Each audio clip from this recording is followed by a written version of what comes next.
সামনে থাকো। ঠিক আছে।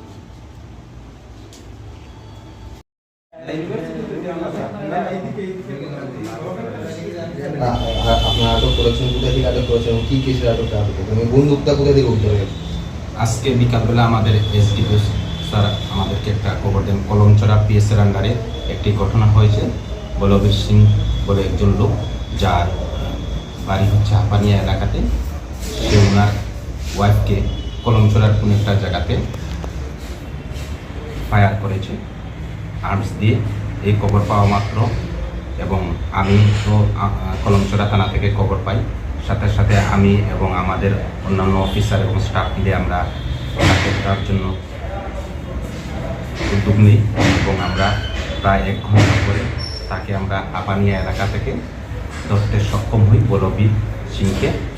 এবং পরবর্তী সময় তার বাইক তল্লাশি করে আমরা উক্ত হাতিয়ার এবং রাউন্ড পাই এবং তাকে আমরা থানাতে নিয়ে আসি এবং কলমচড়া থানাকে ইনফর্ম করা হয় এবং কলমচড়া থানার কাছে তাকে হ্যান্ড ওভার করা হবে।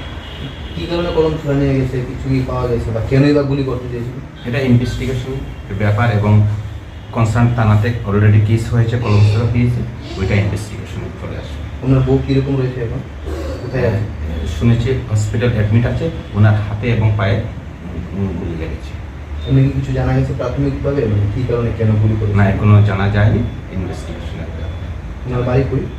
ওনার বাড়ি হচ্ছে হাপানিয়া কার্তিক চৌক। কোথা থেকে তাকে আটক করা হয়েছে? আমরা হাপানিয়া এলাকা থেকে ওনাকে আটক